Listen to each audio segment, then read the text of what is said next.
This week on the pick six, Jacob Westendorf is out. Mike Kawano is in, joining yours truly, and we've got a lot to get to from the Green Bay Packers Week 7 slog of a loss to the Denver Broncos. What went wrong with the offense, including Jordan Love? What is the defense going to do going forward? We'll get to all that and much more coming up on this week's edition of the Pick Six. Let's roll.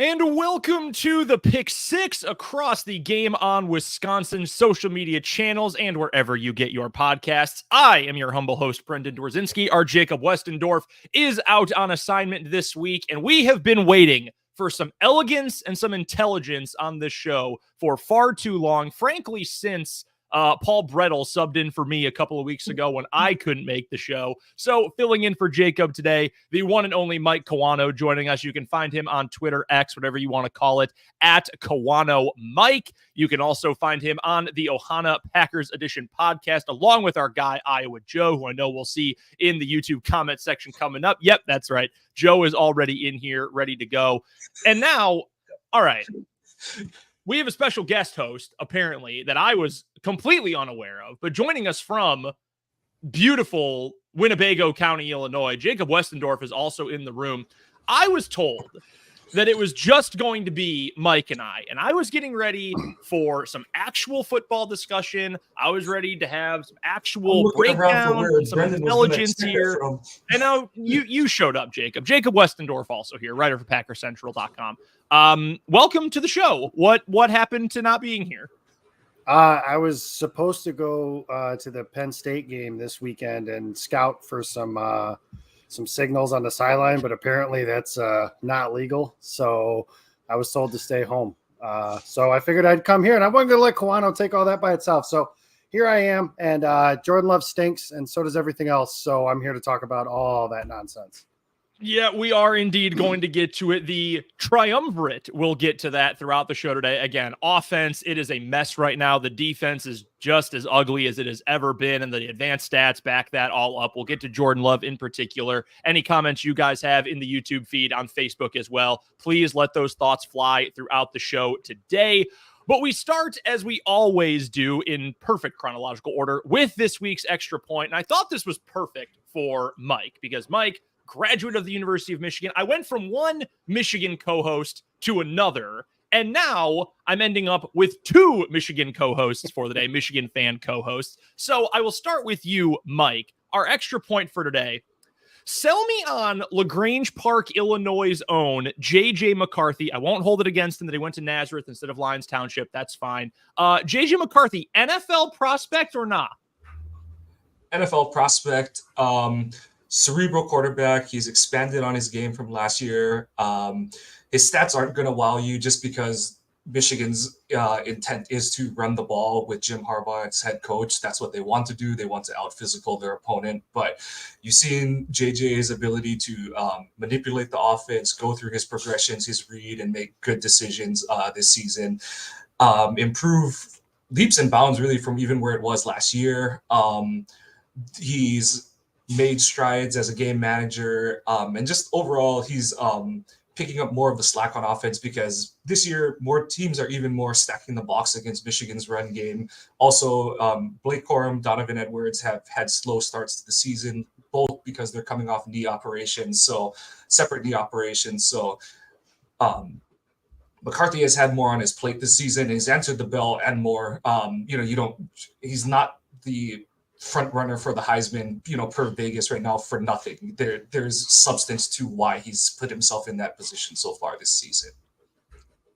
All right, Jacob, I know you have said numerous times that you only have really scouted two quarterbacks. That's the two guys everyone has one to, Caleb Williams, Drake May, and then the guy you've seen the most, J.J. McCarthy. So if shit continues to hit the fan, let's just be as blunt as we can be, and this doesn't get any better as the year goes on, sell me on J.J. McCarthy in green and gold.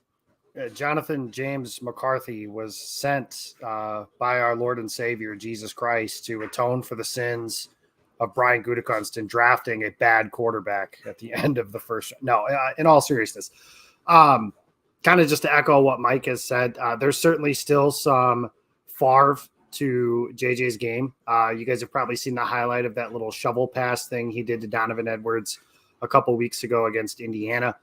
There's certainly some of that. I think this week is a perfect time for this discussion. One, because the offense and Love stunk up the place. And two, I think JJ is coming off his best game as a college athlete.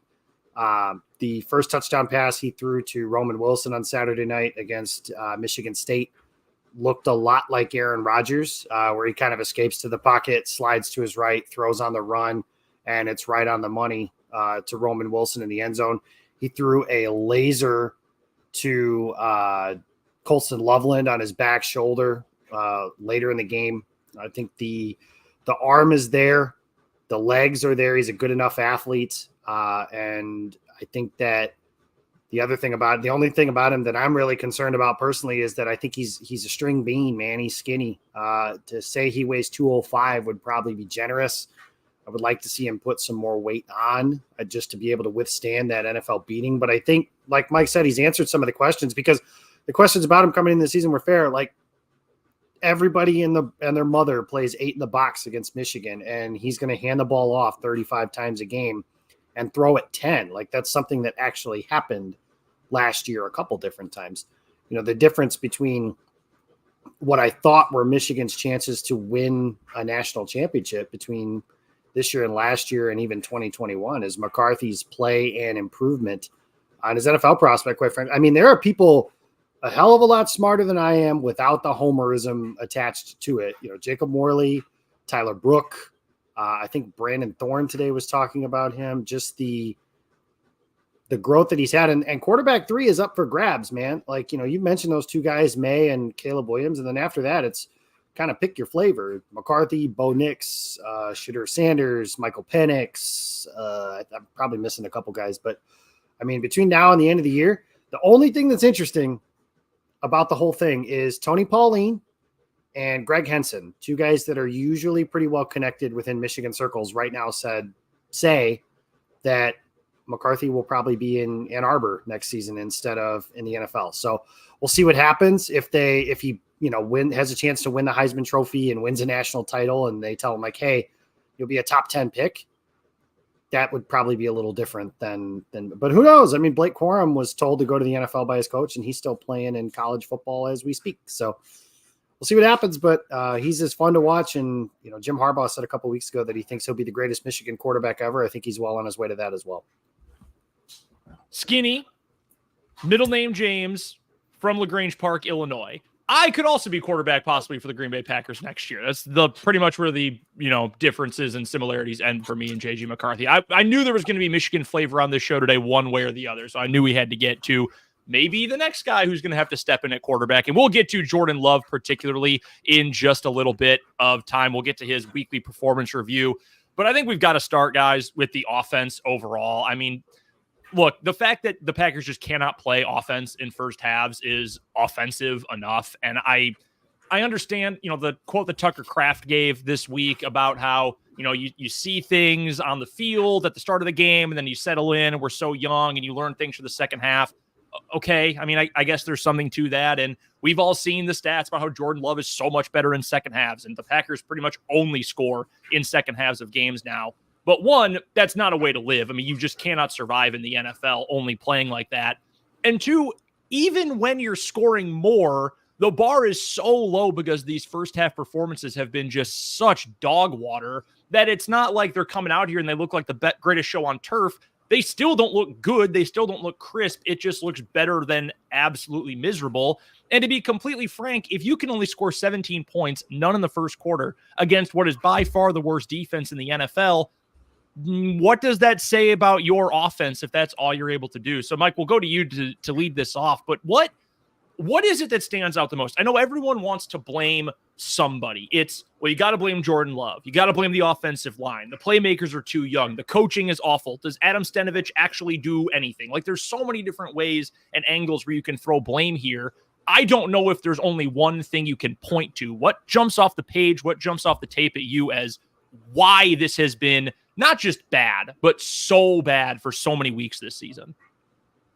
It's the fact that, like you said, Brendan, there are still so many issues, and you had a stretch where the team went through 3 games in, what was it, 23 or 24 days or whatever the hell it was, and they haven't shortened the list of all those issues. Like, they're still making, physical mistakes. I understand that's going to happen with young players. Mental mistakes, of a certain type are going to happen, but to still not have your playbook down, to have to make, concessions to the playbook because you're like, are these 2 guys going to run the right route? You still, Watson definitely ran the wrong route on a 3rd down. And that's one of your veteran players that you're leaning on to be a leader in the, in one of the position rooms, and he's making a brain fart out on the field. And so it's those kind of it's those mental mistakes where it's like, those cannot be happening at this point in the season. I know that, LaFleur's playbook is sophisticated. It's, it's an extensive playbook. It's sophisticated. There's a lot to learn, but you've been in, even the rookies, you've been in the system for, what is it? It's the end of October at this point. So you've been in the system for like 4.5, 5 months at this point, and you get paid to football. So not knowing your playbook at this point, that's inexcusable in my book. And that's the part that frustrates me the most as a fan, is just, the guys don't know what they're doing, quote unquote. That part should have been ironed out in the first month of the season. And especially over this last stretch where you went Thursday night game, Monday night game, bye week game kind of thing. And that's the part that I worry about, because it's like, okay, you went through that extended break session and you're not going to get anything the rest of the season except for like the mini bye after they play on Thanksgiving against the Lions. And if it didn't improve when you had all this time off, when is it going to this season, if it will? Well, and you've pointed out too, Jacob, that with how young this team is, like, we would have been great to bring back Mercedes Lewis, or, theoretically to go find some veteran receiver, even if they're nobody special, just to have some sort of adult presence in the playmaker positions.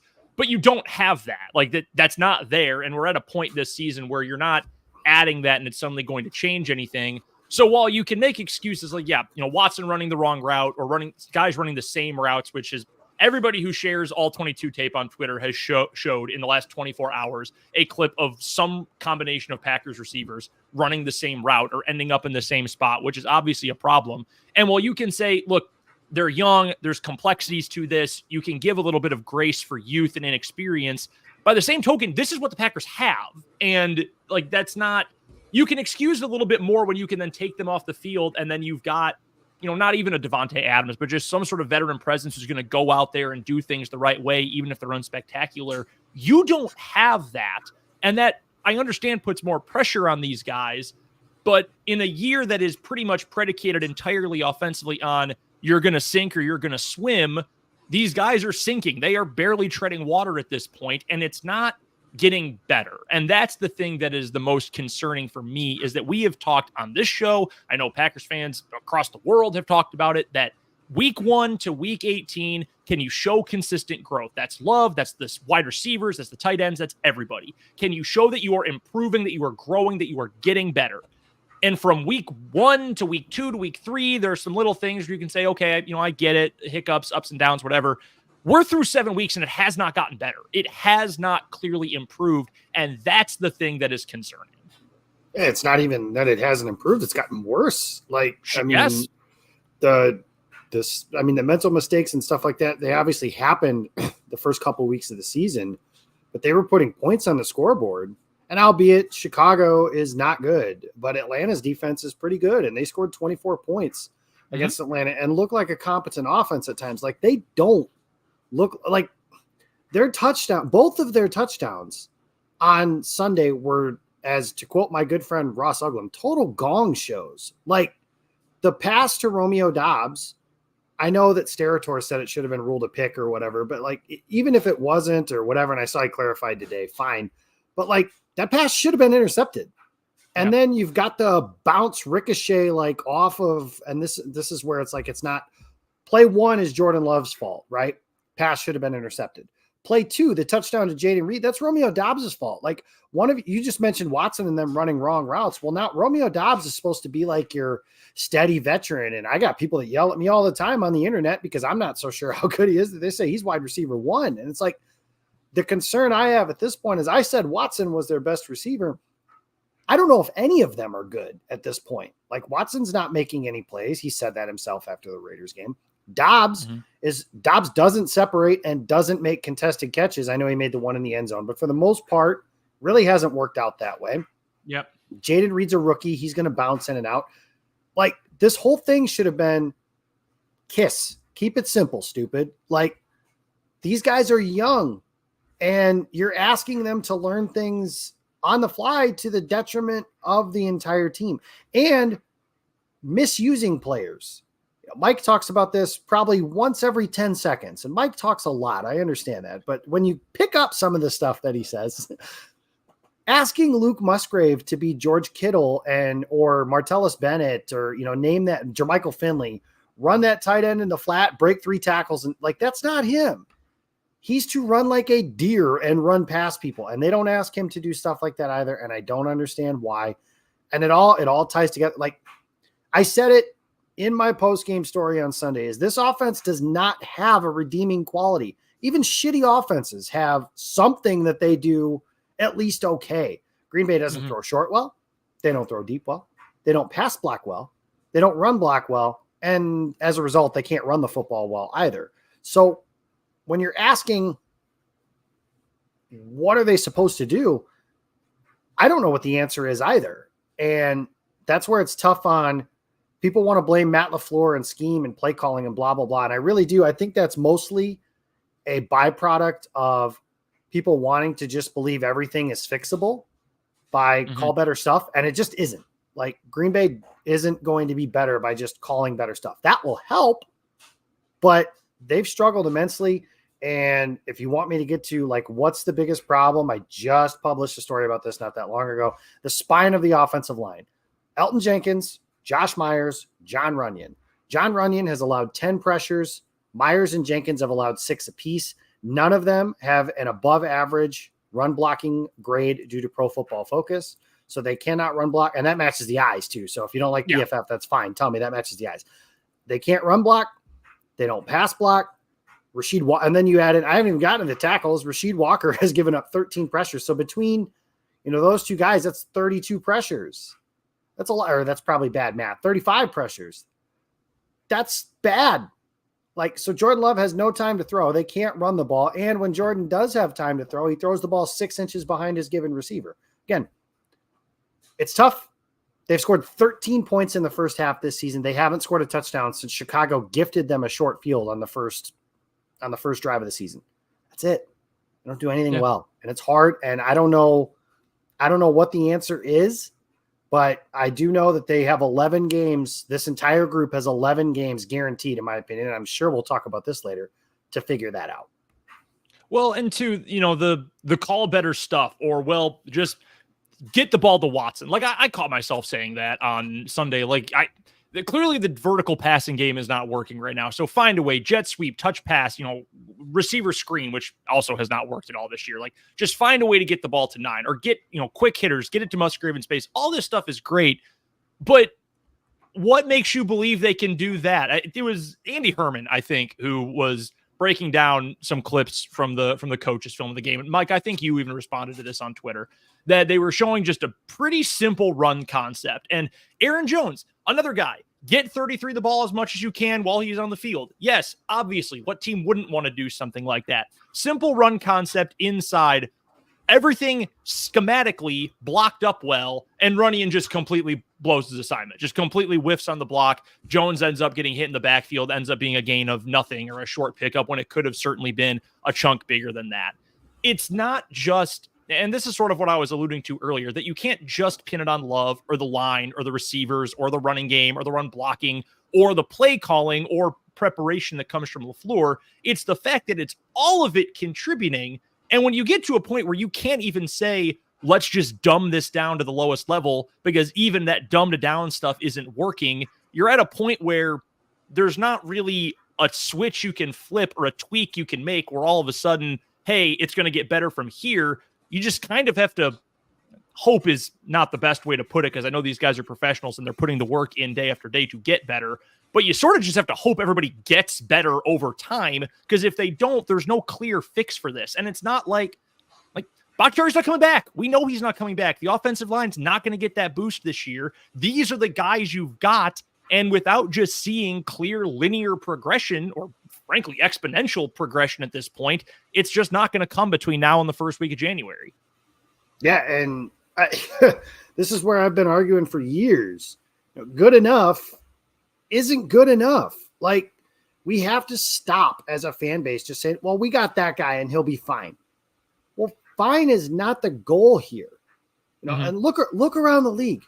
Kansas City gets their ass whipped in the Super Bowl by Tampa Bay. And what have they done since then? Spent a lot of money and capital on offensive linemen. And this is why, like, in the offseason, when I was like, hey, a really good draft pick, and they didn't have a chance to pick him, but a really good pick would have been Paris Johnson of Ohio State. And everyone's like, oh, they don't need a tackle. What are they going to need a tackle for? Well, guess what everybody's asking for now? Everybody's asking for better tackle play. And, the Packers are going to have 3 picks in the top 64. I don't know where they're all going to land, but nobody should bat an eye if it's offensive tackle, offensive guard with 2 of their first 3 picks. I hope it is. And at this point, look at this group, man. And the only reason I hope it's running for years. The only reason I hope it's not is if it's a quarterback. And we got a long way to go to determine that too. But like, if you are building around Jordan Love, and that's what this season determines that you're doing, offensive line has to be better. And that has to be their top priority. And there are so many things and there's so much stuff that I want to go through about this, but it's not a draft show yet. But I do think philosophically they need to make some changes in how they evaluate and acquire offensive linemen, because what you have is a group of alleged pass blocking savants who aren't even good at that anymore. And nobody can move anybody in a run game except for Zach Tom, which kudos to Zach Tom. He is, as they say, a keeper. The rest of them, I can give or take any of those guys. I've got the notes. I'm ready for when we eventually get to draft talk, because I will be fully prepared for that. But Mike, speaking of quarterbacks, I want to give you the first crack at our Jordan Love performance review for the week. Again, I sound like a broken record, but it's not all his fault. And there are mistakes from all sorts of sides that have made things more difficult on him. However, he has also made things more difficult on himself. And it feels like a lot of the rest of this offense, like we have already seen some regression this year, and there's maybe not as much poise. And, I'm not JT O'Sullivan or someone who is classically trained to watch exactly what a quarterback sees in any given snap, but it appears like there's a lot more predetermination in this offensive passing game, which again, you just can't survive with if you're trying to find the guy who's going to be your next franchise quarterback. So how much blame can you assign to Jordan Love essentially? And how much of this is he is regressing and struggling, and how much of it is he's being let down by everyone around him? I don't know how to put a good percentage on that, but what I can tell you is, it's a decent chunk of it, because, it'd be one thing if, if every play was like that one throw he had down the sideline to Dobbs, where it's a pretty darn good throw under pressure and his guy just drops it. Or if it's that one where, like I said, where Watson runs a stop route when he should keep going on a speed out, and Love is making the correct, pre-snap leverage read, and he throws it to a spot and his guy's not there, and you can visibly tell someone ran the wrong route. So if it was everything like that, and he starts to, whether he connects with them or someone drops him there kind of thing, some deep passes, okay, it's like, he's doing all the things you want him to do. And that would be the only situation we can say, like, it's totally not his fault. It's everything around him is failing. But so I don't put too much of the first half on him, because I thought the game plan was really, again, just like it was against the Raiders, it was really steered to overcompensate for pass protection issues. You saw, I commented on it a lot, that it's like you can't run a screen the second or third play, because it's supposed to be like a change up or like, a strikeout pitch kind of thing. You can't throw it as, you can't throw backup curveballs every other pitch, or you're going to get smoked after a while. And that's kind of what we saw. We thought Jaden Reed broke his leg on one of them because Jenkins and Runyon didn't block anyone on one of them. And it was like, okay, Andy's pointed it out, and a couple other guys have pointed out online that it's like Denver wasn't reacting to any run action in the first half. They were just like skirt, we're getting into coverage, or if there's any hint of a screen, we're just running at whoever it looks like the screen's going to. So, first half, didn't see too many things where I was like, okay, like that was a screwed up by Jordan. And I haven't gotten to watch the all 22. I don't have the super good sources like some other guys do where they get it like 15 minutes after the game ends. But second half, it was kind of like you see him start to make more plays, the guys start to make plays for him kind of thing. I pointed out how, like, okay, you point to the drop on the long throw, like, and then Dobbs saves him on the touchdown, the first touchdown pass, because like Jacob said, it's not a good throw. It's, some people were pointing out that he was indecisive. I don't think that's true. If you watch some of the end zone angles, he had to wait for Dobbs sells a stock block on the safety, and then he cuts across the field. But you got to throw that ball at the back right pylon, and that kind of was a foreshadowing of what happened on the final throw, where I have no problem with the decision making. Being totally honest, when I was watching the game, once Jenkins got called for the hold, I was like, crap, that's it. Like, you're second and 20. I know he had chances. He could have hit Watson and all that kind of stuff. And, the Watson throw was bad. And then the interception, I have no problem with the decision making. People are like, he's throwing into double coverage. I was like, no, he's throwing into single coverage. Yeah, the receiver Samori Toure. I do have a problem with that decision making, but we'll get to that in a minute. But my whole thing with that, and it's even I was Samori Toure in high school, where it's like Kawano's on a safety. He's supposed to beat the safety in one-on-one coverage, and Toure did have Justin Simmons spinning like a spin cycle. And you gotta throw that ball. That ball was 15 yards inside and was 10 yards short. Throw it towards the sideline. Let Toure run away, under it, because he's got the angle on it. And if he throws it to the right spot, Locke isn't in at all in position. It's not double coverage. He turns it into double coverage with a bad throw. So it's a confluence of errors, but Love's got a bunch of them. The ball placement stuff is the one that I'm most worried about. I know that Jacob will probably talk about the predetermination stuff, the screen and all that, the on the first scoring drive that turned into the field goal. But the ball placement stuff is the one that I'm most concerned about, because I think decision-making, going through progressions, those are all things that you can write off because we saw it in the preseason. We saw it the first few weeks of the season. And you can, I don't fully excuse it, but you can say, like, okay, his O-line hasn't blocked anyone since that Detroit game.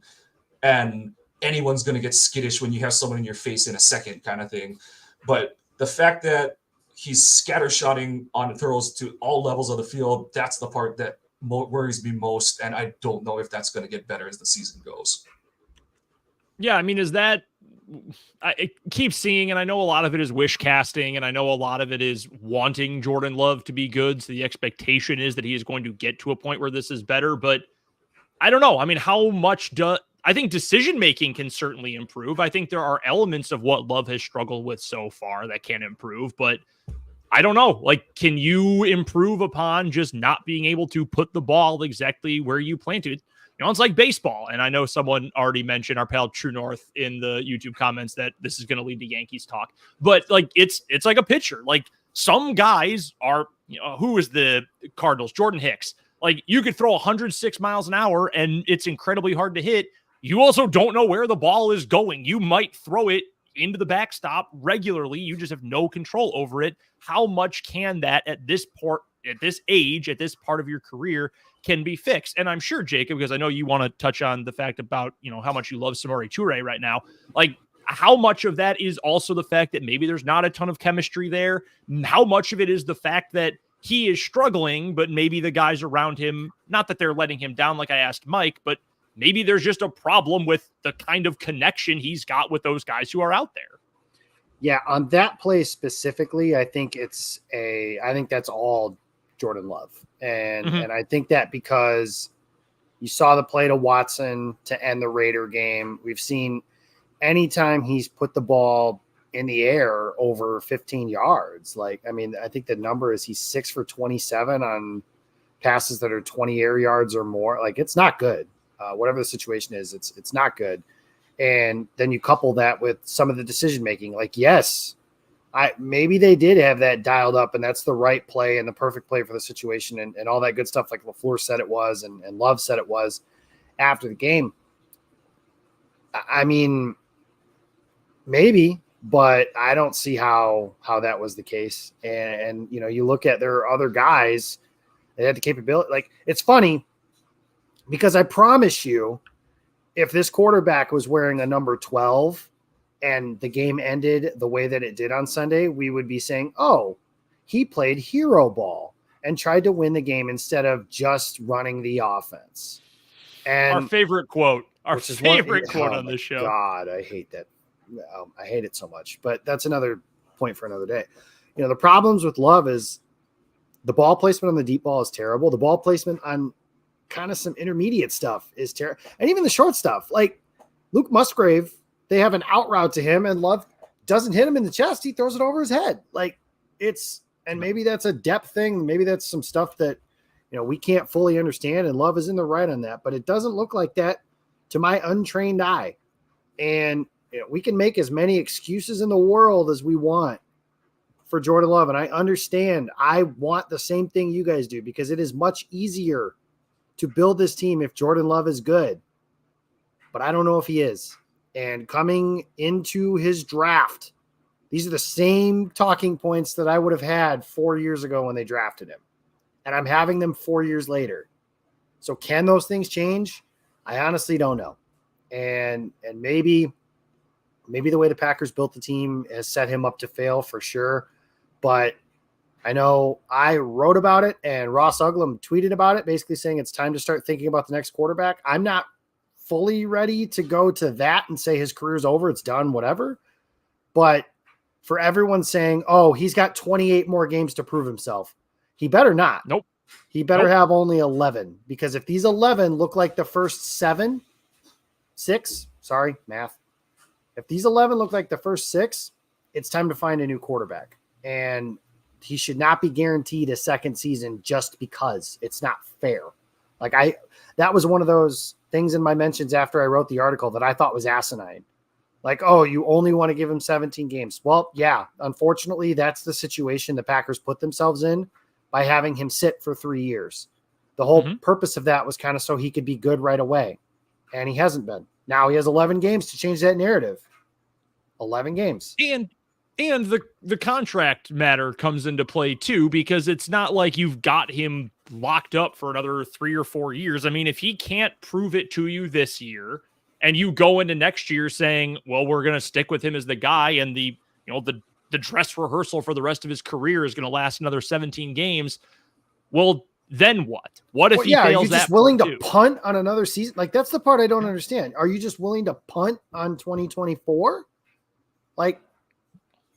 And not only that, I have a very hard time seeing the Packers do the Daniel Jones thing with Jordan Love, meaning having him play out the season as a lame duck quarter. The reason they gave him the extension they did is because they didn't want him to be a lame duck quarterback. So in my opinion, the way that this should work is the contract either happens or it doesn't exist. But those are the only two things, right? The hard part is going to be is if the season goes the route that I think it's going, which is they're not finishing 2-15. I have a very hard time believing they're going to finish 2-15. And I know I say that after having watched them lose to two of the worst teams in the NFL, but they're going to figure out a way, I would imagine, to win a couple more games. The hard part is going to be, because I think it's simple. If you have a shot at Drake May or Caleb Williams, it's a no-brainer. Yeah. It's if your next option is the third guy, whoever that third guy ends up being. And I don't think that's as big of a slam dunk as those first two guys would be. But I also the easiest look at the New York Giants. Look no further. They gave Daniel Jones that contract and they are terrible. Yep. Easiest way to find yourselves in purgatory, or in worst case for them, is to give great money to a not great quarterback. And that is what a lot of people I don't think understand about this is, yes, he's under contract next season, but it's not just he's under contract and that'll be it. They'll make a decision. They have to. How many times over the last, 8 years now, Packer fans love to make fun of Kirk Cousins and the Vikings, right? Like, love to make fun of that situation. And you're never going to win anything with him. And you're paying him all this money to never win a meaningful game and all of that. Well, if you end up paying a quarterback who has never proven that he can be the guy, guess what? You end up in that same kind of spot. And again, I would love for Jordan Love to be good. Like, I'm never going to root against the guy who's the starting quarterback of the Green Bay Packers, but we got to be realistic about the body of work that we've seen so far. By the way, before we move on, Jacob, did you see your guy, your favorite gamer quarterback, cracked open the coach's film today? Yes, I did. And my administrator at my place of employment sent it to me and asked, what did you think? And I said, I hate that guy. Kurt Benkert, for those I of will who let you know that is a show. shared opinion by me and others. I know that. I will be the only one maybe that has the guts to say it. But get a life, dude. Remember last week when we were talking about the Packers coming off the bye and what they needed to improve on, and I mentioned that the defense was bad, and we had a viewer, and we appreciate everyone who watches or listens to the show, and they told me that I didn't know what I was talking about because I said that the Packers can't run block and that the defense is bad. Well, guess what? The first well, I mean, I am a moron. Right. I'm very dumb. But I thought you were going to talk about the guy who said the Packers need to start Sean Clifford.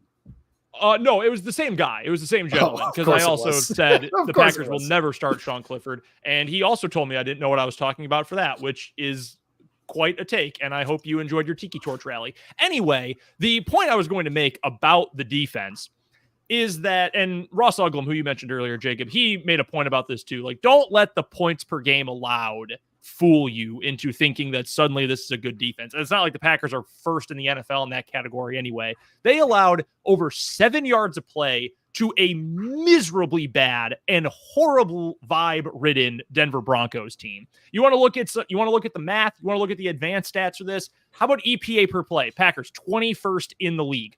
Worse than a Vikings team that, again, all offseason we all made fun of because the Vikings defense doesn't look all that good, even with Brian Flores there. Defensive DVOA, total defensive DVOA. You know where the Packers rank? 27th. That is one spot, precisely one spot ahead of the Chicago Bears, who everybody in the world agrees are horrible, a genuinely terrible football team this year. And frankly, that's where the Green Bay Packers are right now too. We've beaten this dead horse into a pulp over the course of this season so far. I know you log onto Twitter at any point during a Packers game and you see Fire Barry, Fire Barry, Fire Barry. We've been over the fact that that's not going to change anything at this point, and a lot needs to change. I mean, you need to, maybe not with all the players on the roster, but you need to tear the structure of this defense down to the studs and start over. But that's the fact that it never changes. And I think that's the thing about this coaching staff, offense, defense, special teams, assistants, whatever, that bothers me the most is that it just feels like for too long, too many games, too many weeks, too many months, it's just the same problems over and over. I will always be in the camp, and I know you can't just completely change. Like, the Packers aren't going to come out offensively next week and say, you know what, we're struggling. We're going to run the triple. We're going to come out and we're going to be doing pitch. We're going to have the B back in there. We're going to break out some single wing. Like, that's not how football works. That's not how the NFL works. I get that. But there are, my personal belief, things you can tweak, things you can adjust, things you can, figure out to position guys differently to make at least minor adjustments over the course of the season. We haven't seen any of that with this defense. And while I do agree and have said all year, it is what it is, and we knew this unit wasn't going to be very good as long as Joe Barry is in charge, it's just so frustrating, Mike, to see week after week the people who are not even part of the NFL, like just random fans or people who are paid analysts but not members of an NFL front office, who can look at tape or even a broadcast angle and say, this is a joke. Like, there's no way this is going to end up working. And it's kind of embarrassing. Like, if you are in that front office, you're on that defense, how do you not get at least a little bit embarrassed by the fact that week after week you are a laughingstock? I have no idea. I have no idea. Like, everyone points to that, it's not the defense's fault, blah, blah, that kind of stuff. But it's like, okay, yeah, they gave up, 17 and 19 points the last 2 games. Yeah. But you watch the games and you just see the stuff, 2 weeks ago or 2 games ago, it was Preston on Devontae. It was just nothing Rudy in the Ford middle of the standing field. 3 yards deep in the end zone when it's Yeah. it's all the same stuff. And I said it during the game. I said the only reason it looks good on the scoreboard is because these two offenses suck that they played against, and they can't properly take advantage of the deficiencies that Barry puts. He handcuffs his defense most of the game because there's this predetermined nature in his mind that it's like, I have to play cover 4, I have to play soft to keep everything in front of us, and I have to play sub packages to get more athletes on the field. And it's like, you can adjust a little. And I know that there are adjustments that are made in game. I understand that. But when push comes to shove, I mean, Green Bay had the lead late in the game. It was a slim one, a 17-16. But what does Barry do? Like, did we see pressure on the final drive? Did we see, no, let's just sit back, keep the Broncos in front. And I tweeted during the game, I said, I guarantee you Green Bay is going to hold to a field goal, and Barry's going to say, well, we didn't let him score a touchdown, and there's time on the clock, and go offense. And it's like, that's not the point. But yeah, it is, I hate to say it, but it is what it is. And it's, Joe and I on our pod, we have a segment for the offense, and our offensive segment is like 2/3 of the podcast time because it's like, like you said, Brendan, doesn't matter as long as Barry's the coordinator. That's not going to change this season. Even if it somehow does, you're not going to see enough changes in a single season for it to matter on a monumental scale that's going to change what's going on that side of the ball. So you just have to live through it. And, it's another one of those things that it's not Love's fault, but you do have to have better offense to help a not good defense. So that's where I am at with this defense at this point. I think I've mentioned this before, maybe to you, Jacob, or maybe just offhandedly, or maybe I was talking to myself because, again, I'm kind of an idiot. But I have become like radicalized that I will never believe that this defense will be any good until they run a 4-man front. Like I know that it is. I know that the entire league is hybrid front. Like no one is a purely 3-4 or 4-3 base. Like I get that, but I will never believe that as currently constructed, this team will ever be any good or any physical the way it is lined up. I'm totally happy for that to be my meathead take, my official defensive meathead take, but like run a grown man's defense. Stop with the 3-4 shit. Go back to a 4-3, put some beef on the field. And the problem with the 3-4 is that, like, I love 3-4 defenses. I do think it's a better way to play defense, but the problem is that to run a quote unquote true 3-4, your 3 D linemen, your primary D linemen need to be able to, all of them, take on double teams, and they have 2. And that's it. And that's a problem. And you can't play base. Like, you can scheme it up. I know, like, Roman Cornell made in vogue, like, the 1-gap 3-4, but it's going to have deficiencies. And because they keep drafting guys who are pass rushers over run stoppers, that's always going to be a problem as long as you stay in this kind of a 3-4. So, like Jacob said, that's another discussion for the draft philosophy era of when you guys get into that. But it is one of the reasons why they can't stop the run in their 3-4 is that they don't have guys who can stock up an old lineman and control 2 gaps. They only have 2 of those guys. Yeah. What were you going to say, Jacob? The one thing that just baffles is they're in the red zone and it's a touchdown that's called back. And this is a clip that's like circulating now, but the Broncos are playing with 3 tight ends, and one of those tight ends is an extra offensive lineman. And the Packers, I think, from the defensive tackle spot, from the B gap out, is Rashawn Gary, Quay Walker, and Rudy Ford.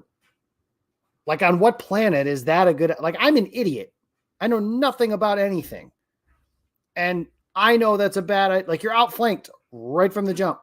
So, like, that's kind of where my general take on defense is players have to execute, certainly, but you can't execute on that. Like, an offensive tackle who weighs 300 pounds is going to blow Rudy Ford off the ball. Like, you're just begging for that to happen. I don't understand how basic mistakes like that happen on a week-to-week basis. And I agree with you kind of in general. I think that the only way, not the only way, but one of the ways that this defense changes, I feel like they need to get the Mike Pettin hire had its idea, right? It just wasn't executed well, right? But somebody like that, where like defense is their thing, Like, that is what they do. They are a defense guy, and they look like a meathead kind of to some degree. You know what I mean? But the idea, what is the Coach Yost from Remember the Titans yelling, defense is desire. Just getting somebody like that to change the culture of and I've talked about this for years when Aaron Rodgers was the quarterback. The culture in Green Bay on defense has been be good enough because we got 12. Well, now they're trying to switch from that culture to not just be good enough to be awesome and carry the team. They've never been asked to do that. And they don't have the players to do that because, again, two most basic principles in football are running the ball and stopping the run. And Green Bay can do neither one of those things. Yes, that's a personnel problem. I also think it's a culture problem. And I think the culture of this Packers team has finally permeated, to use a Brendan Dworzynskiism, into the rest of the crew here. And it's not able to be covered up by the fact that they have this high-flying offense with a Hall of Fame quarterback that can throw the ball all over the lot. Like, now they need to play more traditional football, and they aren't able to do it. And this is, something with Brian Gutekunst that I would love to be able to ask him and get him to give an honest answer to is, do you feel like you need to adjust your philosophy? Because if this holds, like you said, 27th in defensive DVOA, they're probably 34th against the run, and there's 32 teams. It's bad. Like, those Georgia Bulldogs are pretty good, man. They might be 33rd. They might be 33rd. And yeah, so there you go. Like, do you have to adjust the way that you guys think about football? Because clearly their defense hasn't been average. Like, average by the numbers since 2015. They haven't been good by the numbers since 2015. And you have to go further back to 2010 for that to be the case. There is so much that needs to happen, and I still cannot believe the arrogance, stupidity. I don't know what the term is for Matt LaFleur to look like. Last year, I remember he looked surprised by the question when Schneidman asked him if he was going to replace his defensive coordinator after it was in the middle of the season. Mm-hmm. And then at the end of the season, he was basically like, no, continuity matters. Well, they've been bad for 3 years. Like, and it's not getting better. No, the whole idea of getting rid of Mike Pettin was to replace and get something better out of it because you didn't think the defense was enough. Okay. Banned. Brendan hit the ban button. Anyways, the whole idea was to get Mike Pettin out to get better. And maybe they panicked when Jim Leonard said no and blah, blah. Like, there's a lot of things that go into this, but they've gotten worse. And again, the most change-averse organization in the sport. That's something else I would love to talk to them about. You have to be, I'm not saying fly by the seat of your pants and change the coordinator now, because I don't think that ever makes any sense. More often than not, changing coordinators in the middle of the season, I think, is a stupid practice. But the Packers have to start embracing change, especially in this era now where I think we've seen it. And I'm not saying Aaron Rodgers carried the entire organization on his back or anything like that, but a Hall of Fame quarterback covers up a hell of a lot of warts, and they don't have that anymore. So they have to embrace these things and modernize themselves a little bit. Real quick, as we wrap up coverage of the Bronco game, because I do want to get to the Vikings a little bit, even though it might not be a very pretty game at Lambeau coming up on Sunday. Jacob, give me your boy, he did it player of the game. By the way, congrats on getting Canes for lunch this week. What is twice. Like who actually, twice, damn. Who actually stood out? Like who jumped off the film? Who was not awful? What really stood out to you? Did anybody play well? Like, I'm kind of joking when I asked that question, but I was going to say, not really. I was going to say Rasul Douglas, but he got beat for the touchdown by Cortland Sutton, or it might have been him. It might have been Jonathan Owens, whatever. Dontavion Wicks, because he threw an awesome pass and made a catch, and deserves his way on the field. That's where we're at. Yay, Dontavion Wicks. Awesome. Good for you, man. How about you, Mike? I'll sift through. I'll go Quay on defense and Dylan. I'll give Dylan his flowers. Oh, yeah. I forgot about A.J. Dillon. Yeah. He deserves it. He deserves it. I think so, too. I mean, my wife, every time he touches the ball and I groan, she says, wow, you hate him. I said, no, I don't hate him. I just hate that he's been really bad this year. But he, as I think, played a lot better in the last couple of games. So I was going to give Dylan some credit, too, because, frankly, not a whole lot else has gone right for the offense, and the fact that he was playing pretty well, I'll take that, especially with Jones still obviously on a pitch count. Wicks is a player. Get Wicks on the field more. But we've been through the offense in full. We've been through the defense. We've been through this Bronco game. And I hope to never have to think about this Bronco game ever again. So let's instead look toward a rivalry game coming to Lambeau Field on Sunday. And I have on the screen the surging Vikings because they've won 2 games in a row. But let's also be frank, it's not exactly the most impressive version of the Minnesota Vikings. Now, beating the 49ers on Monday night, that is impressive. They came up defensively, made a couple of plays as Iowa State Brock Purdy returned for the 49ers. Their defense is better than it was. I still think there are always going to be some permanent limitations with what Brian Flores is running, the fact that they blitz, whatever it is, 57% of opponent dropbacks. I think there's always going to be holes and deficiencies when it comes to that strategy, but they have a higher baseline of competence than they've had in recent years on the defensive side than when they had godforsaken Ed Donatel calling that defense. Then the previous game, they beat the Bears, and the Bears are pathetic, and they got lucky that they got to face Tyson Bagent in his debut, even though he was okay this week in his first career start. So what do you expect? What do you hope to see? I mean, obviously the hope is some improvement. You hope to see some competence, and maybe you end up seeing this game as it's a little bit of a spark like the Packers got last year when they played the Vikings. Remember late in the season, in the midst of that run when it looked like they might be making the playoffs, or at least had a chance to make the playoffs. Maybe you get a performance like that because this team has been beaten down and embarrassed the last few weeks. I would like to get to that point, but I don't think you can predict that because I don't think they've given us any reason to believe they've got that in them right now. No, I got bad news for you, man. First of all, Kirk Cousins typically lights up the Packers. Like the game at Lambeau last year was an aberration. Especially against this defense. And last year's defense was the same as, I don't know, better, worse. I sincerely don't know like what you want to call that. But yes, thank you, Jason. Hello. I expect Kirk Cousins to light the Packers on fire, and they've blocked well, which is like Green Bay's one equalizer to Cousins is supposed to be like being able to pressure and hit him. But Cousins just stared down one of the most ferocious pass rushes in football and dotted him up, albeit at home. But Cousins has played well at Lambeau since signing in Minnesota all those years ago. If Alexander can't play, they don't have a corner that can match up that well with Jordan Addison because that's not exactly Rasul Douglas's like skill set. And Carrington Valentine has turned into a pumpkin after training camp, which was to be expected. He's a 7th-round rookie. And again, on offense, Green Bay doesn't do anything well. Jordan Love, through his career, albeit short, has not been good against the blitz. Brian Flores has never met a blitz he doesn't love to call. Minnesota's personnel on defense isn't great, but they're better coached than Green Bay's personnel. I mean, I don't think this game's going to be a blowout because Minnesota has a propensity to turn the ball over, so they can certainly do that. But, Green Bay couldn't block Max Crosby and Aiden Hutchinson, and Danielle Hunter is that level of player as well. He led the league in sacks coming into the week. I don't know if he still does, but I mean, this is another case of, you think Brian Flores isn't going to circle 63 and say, Hunter, you're on him and go hit number 10? Like, I certainly think that's something that could be in the cards. So it's not going to be good. I don't think it's going to be good. Real quick, Mike, before you chime in here, Jacob, you mentioned the fact that the Vikings have a propensity to turn the ball over, and that is correct. Do you know where the Green Bay Packers rank in the NFL currently in total number of takeaways? Total. I know that coming into Sunday's game, I think they were 0 in terms of turnovers. So they had 6 takeaways and 6 interceptions, I believe is the right number there.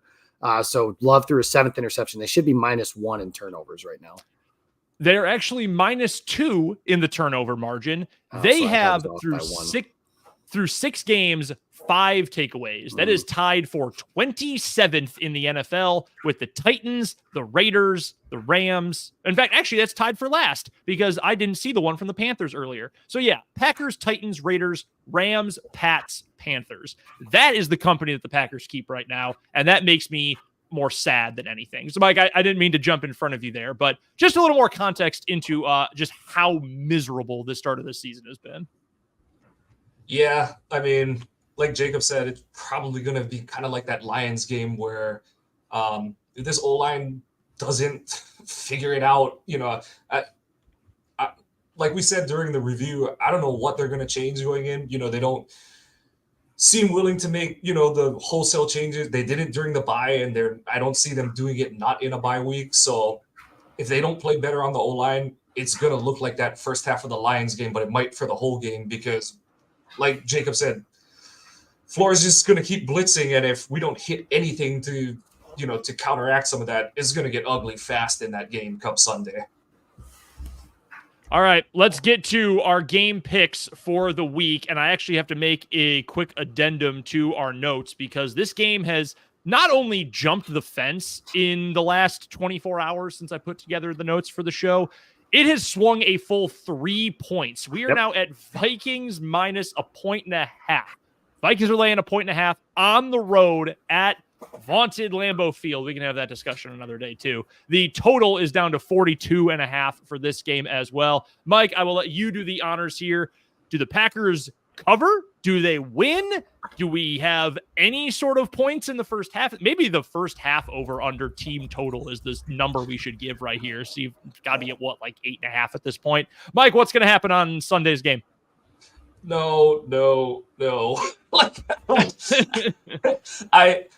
I don't know if I'm just setting my expectations low because I want to be blown away by anything this offense does, but I just don't see anything good coming out of this game. I'm surprised the over-under is that high with that low of a spread, but yeah, I don't have a lot of hopes for this one. And then you can say it's Debbie Downer, it's negative, whatever, but it's like we've said this whole show, what have they done in the past month that makes you think otherwise? And sports is always going to be a what have you done for me lately? And what have you done for me lately is disappoint a lot. That's what the Packers have done for their fans. So, yeah, I think it's going to be at least a double-digit loss this week. Yeah, I think pessimism is fair. Like, everyone wants to be optimistic about their favorite team, right? Like, I would love to come on here every single week and talk about how great things are and how excited I am to watch Jordan Love, and the defense is actually not an embarrassment. Like, I'd love to do that, but I don't know. I'm not the kind of person who is willing to be unrealistic and homerish to the point of stupidity. So I don't know. Maybe I'm a bad fan for that. Jacob, what you got for this weekend? Yeah, whatever. I'll take the banner of bad fan. The one thing that's stuck in my head is an Aaron Naglerism, which is like, do the Packers even practice? So I don't even know what the hell are they doing to fix things from week to week. Minnesota's defense is better than the crew they face. Kirk Cousins is the best quarterback they've faced since all season. That's certainly possible. Yeah, it's him and Goff. Right. So, and it's only going to get harder from here. I got a hard time seeing Green Bay putting anything together. I can picture this whole team getting booed. Maybe the DJ will play Love Stinks at halftime or something like that to try and add some humor to the whole thing. I don't know. But Minnesota can put up points and they can make enough plays against, 24-10. Something to that effect, I think, is what you're looking at for Minnesota in this game. Division games are wonky and weird, so I guess there's that. But I don't even know who the hell's suiting up to play. Like, the Packers aren't good, and they're not good when they're full strength, and they won't be full strength on Sunday. I know that much. So I don't even know who the hell's suiting up. So I got a hard time. They haven't given me any reason to believe, so why should I?